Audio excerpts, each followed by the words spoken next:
Dios les bendiga, les saluda el pastor José Luis Fuentes de su programa Sal y Luz. Bienvenidos a su programa Sal y Luz. Quiero en esta ocasión referir acerca de, la intercesión de Abraham con Dios por Sodoma y Gomorra. Hay varias cosas que pudiéramos ver aquí, pudiéramos mencionar, como por ejemplo, sabemos que Sodoma y Gomorra eran ciudades que Dios, según la Biblia, pues destruyó por fuego, por causa de la inmoralidad, del pecado de la gente. Había llegado ya el pecado de la gente, había colmado la paciencia de nuestro Dios y el asunto es que el sobrino de Abraham, llamado Lot, estaba viviendo ahí entre Sodoma y Gomorra. La Biblia nos enseña esto. Y Dios viene a Abraham y viene, ¿verdad?, para notificarle. Y así es como empieza la escritura a partir del versículo 16. Viene a notificarle a Abraham lo que haría contra estas ciudades por causa del pecado de ellos. Y Abraham se mortifica, me imagino, por el hecho de que estaba ahí su familia, estaba su sobrino, y empieza a interceder a Dios por estas ciudades, por su familiar. Y eso es, en un sentido, lo que significa orar. Orar es hablar con Dios por medio de la oración. Hablamos con Dios por medio de la oración y Él habla con nosotros por medio y a través de la lectura de la palabra del Señor. Pero podemos aprender algo aquí acerca de, ¿verdad?, la oración y la intercesión. Y lo que podemos aprender, primeramente, está en lo que Dios le declara a Abraham. Dios, dice la Biblia, y voy a tomar lectura aquí en el capítulo 18, le dice lo siguiente a manera de interrogativa o de pregunta. Dice: encubriré, en el versículo 17, encubriré yo a Abraham lo que voy a hacer. Y Dios mismo dice que no lo haría y le declararía lo que haría, y la razón está aquí en la respuesta que Dios da. Y Dios dice lo siguiente: habiendo de ser Abraham una nación grande y fuerte, y habiendo de ser benditas en él todas las naciones de la tierra, porque yo sé, y declara algo que sabe que Abraham haría en el futuro cuando iba a tener sus hijos. Dice: yo sé que mandará a sus hijos y a su casa después de sí, que guarden el camino de Jehová, haciendo justicia y juicio. Justicia y juicio, sin lugar a dudas. Nuestro Dios es un Dios justo, a Dios le encanta la justicia. Cuando usted y yo actuamos en justicia, andamos en integridad, en la verdad, haciendo lo correcto. Y es la primera cosa que yo creo que debemos de considerar si queremos que Dios escuche nuestras oraciones. Debemos de ser personas que andamos en justicia, que amamos la justicia, ¿verdad? Y debemos aún en nuestra oración clamar a Dios por justicia. Ciertamente la gente de estas ciudades andaba extremadamente en pecado, al grado, como ya lo mencionamos, que habían colmado la paciencia del Señor. Y debemos de mencionar la maldad de la gente, pero también de orar que Dios les dé la oportunidad a las personas de ser salvos. Orar conforme a la voluntad del Señor. La Biblia nos enseña que Dios quiere que el hombre venga al conocimiento de la verdad. Dios quiere que el Evangelio llegue a cada criatura, hasta lo último de la tierra. El Evangelio es poder de Dios para salvación. De manera que algo para resaltar, para que Dios escuche nuestra oración, es la justicia. Andando nosotros en justicia, y también, ¿verdad?, podríamos mencionar y clamar a Dios por justicia para la situación de este mundo, que cada día está de más mal a más peor. Dios, por supuesto, puede obrar si usted y yo oramos. La oración tiene poder, la oración puede mover, y sobre todo la oración eficaz, la oración con fe puede mover la mano poderosa de nuestro Dios. La Biblia nos enseña claramente, ¿verdad?, que la oración, que es el medio con el cual nos comunicamos con Dios, Dios escucha la oración.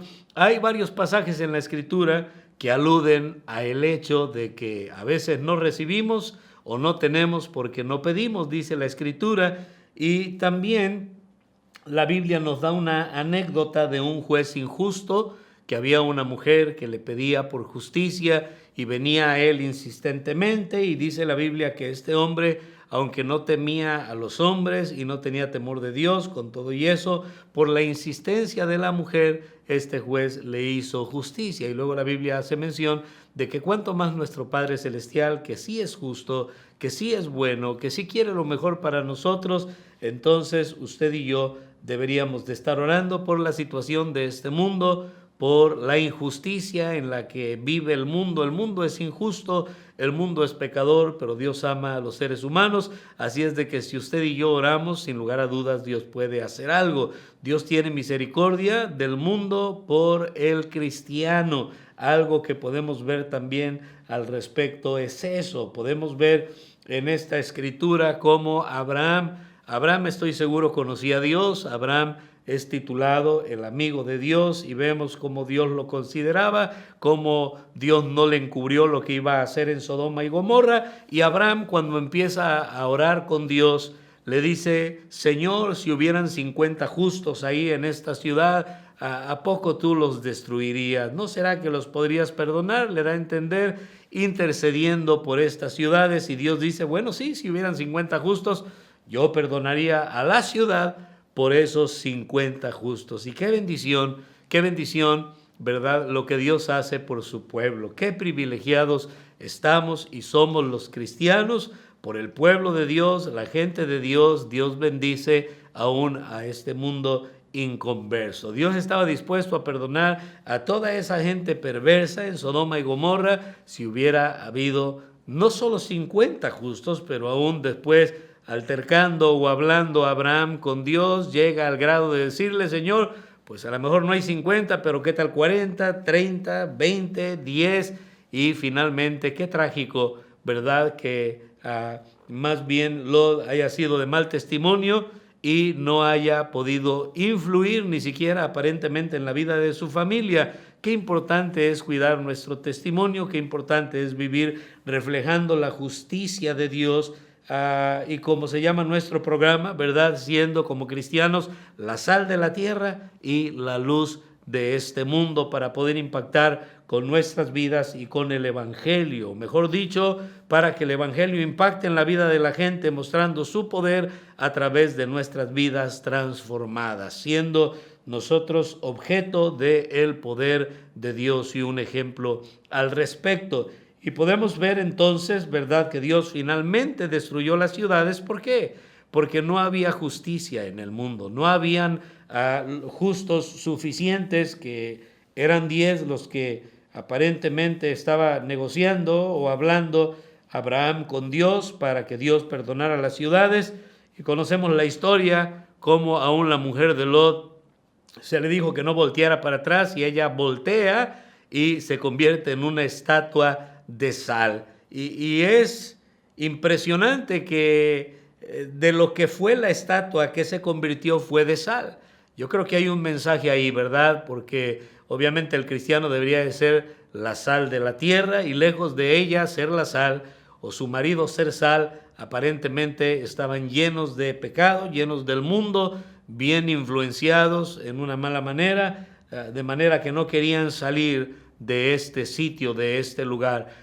Volviendo al mismo punto, pues estamos recordando entonces que debemos de orar por justicia de Dios, debemos de vivir en justicia para dar buen testimonio, y estamos viendo que sin lugar a dudas Dios tiene misericordia. Cristo inclusive pidió al Padre que le perdonara, porque Él es quien aplaca la ira de nuestro Dios, dice la Escritura. La maldad, sin lugar a dudas, tiene un límite para Dios. Todos los hombres, pues, tenemos un día de haber nacido y también un día en que vamos a partir de este mundo. Por eso la urgencia: nadie tenemos la vida comprada. Qué privilegio es poder servir al Señor, compartir el Evangelio y compartirlo con aquellos que no han oído de nuestro Salvador. Recuerde usted que tanto ellos tienen la urgencia de escuchar, porque si mueren en su pecado van a ser condenados por toda la eternidad, como usted y yo tenemos la urgencia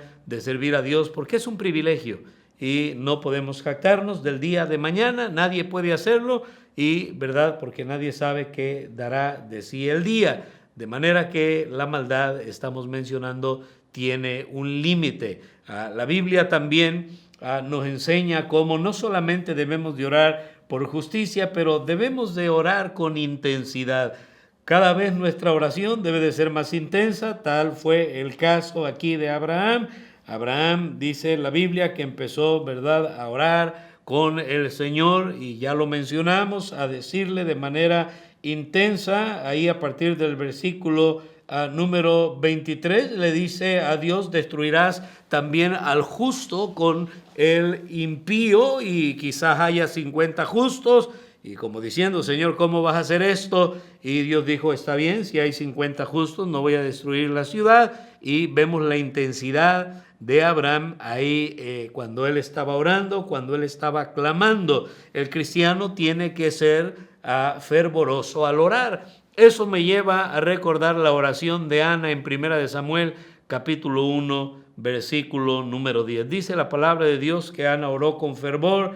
Ana derramó su espíritu ahí, ¿verdad?, en el altar al Señor, al grado que Elí, el varón de Dios, ni siquiera él sabía lo que era orar tan fervorosamente. Orar de la manera en que Ana, una mujer angustiada, amargada, afligida en su espíritu, ahora estaba poniéndose a cuentas con el Señor, ahora estaba orando, ¿verdad?, con intensidad, al grado de que Elí la juzgó, la criticó, la tomó como una mujer ebria.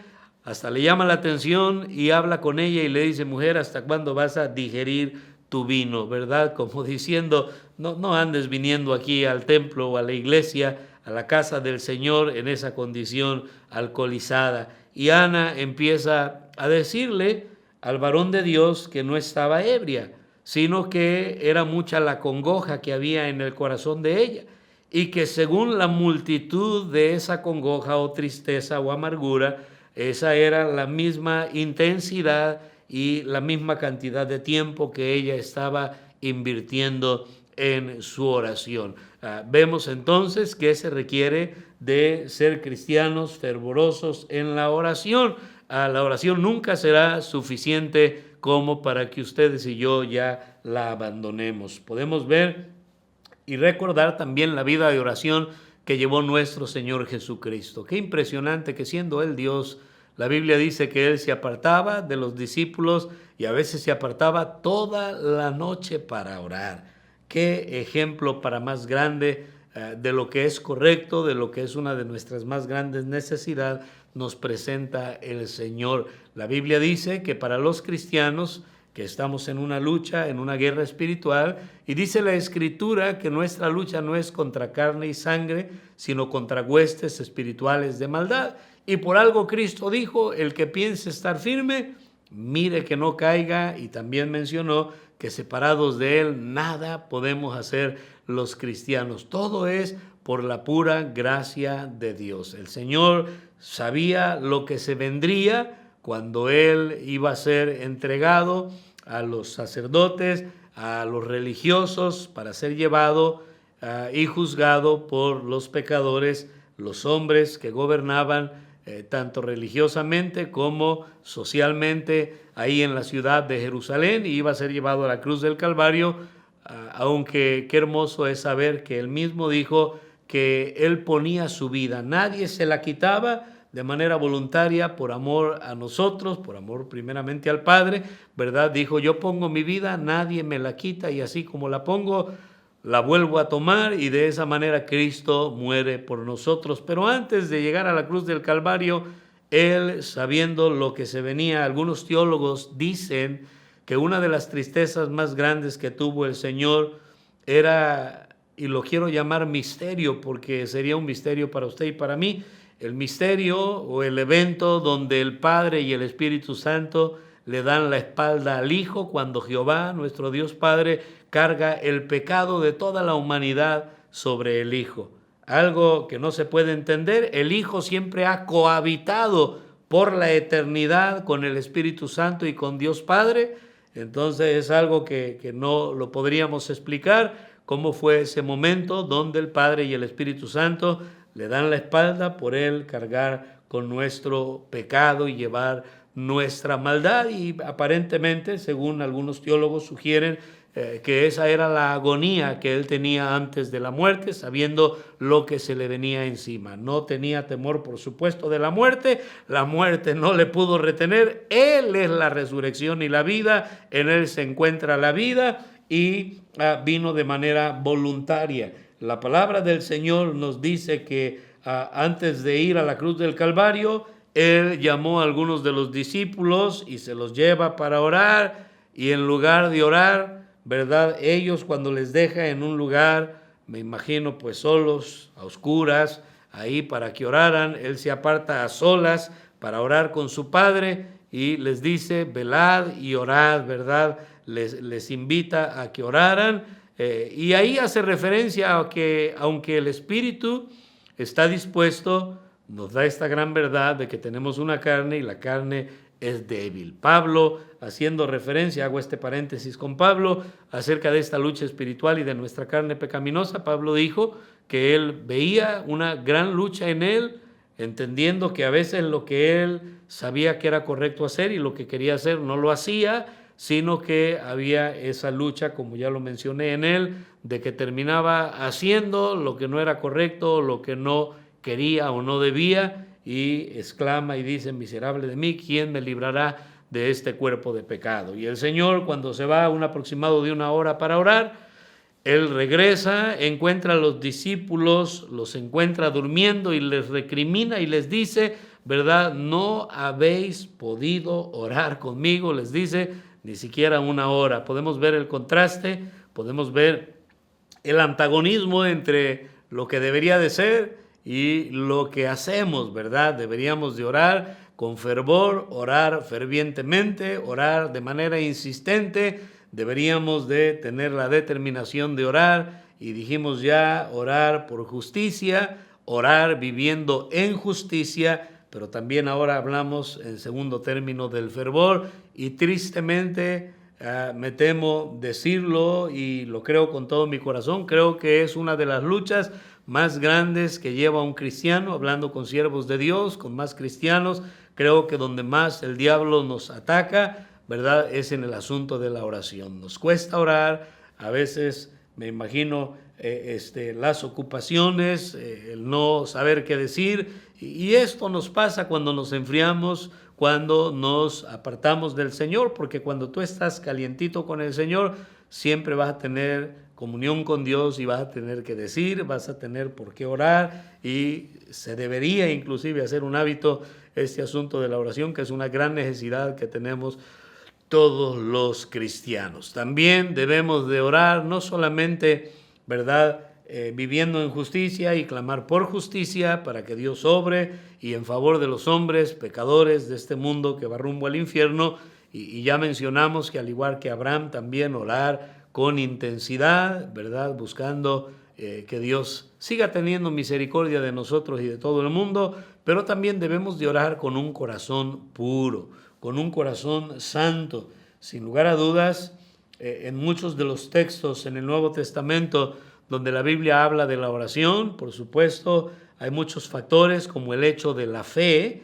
En Santiago también la Biblia hace referencia a que si alguien tiene falta de sabiduría, pues nos invita a pedirle a Dios, el cual da de manera abundante y la da sin reproche, pero luego añade y dice, pero pida con fe, porque si no hay fe, no piense el que tal haga de pedir sin fe, dice que va a recibir cosa alguna del Señor. Sin fe es imposible agradar a nuestro Dios. Y por supuesto hay factores como la fe, pero también casi siempre cuando hablamos de la oración, de pedirle algo a Dios, de buscar o esperar recibir algo de Dios, casi siempre va ligado a nuestra obediencia.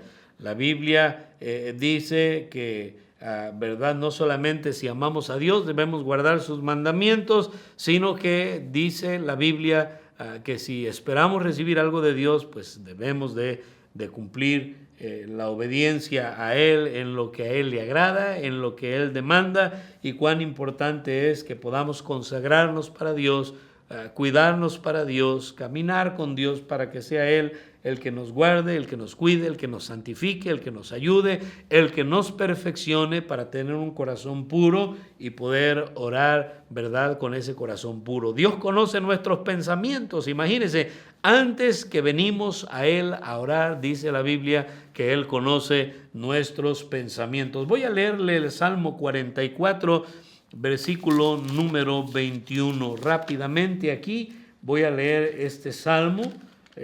Casi todos los textos los estoy dando de referencia para aprovechar el tiempo y que usted pueda estudiar pues después en su casa con más tiempo. Pero mira lo que dice este Salmo 44, versículo número 21. Dice: no demandará Dios esto, porque Él conoce los secretos del corazón.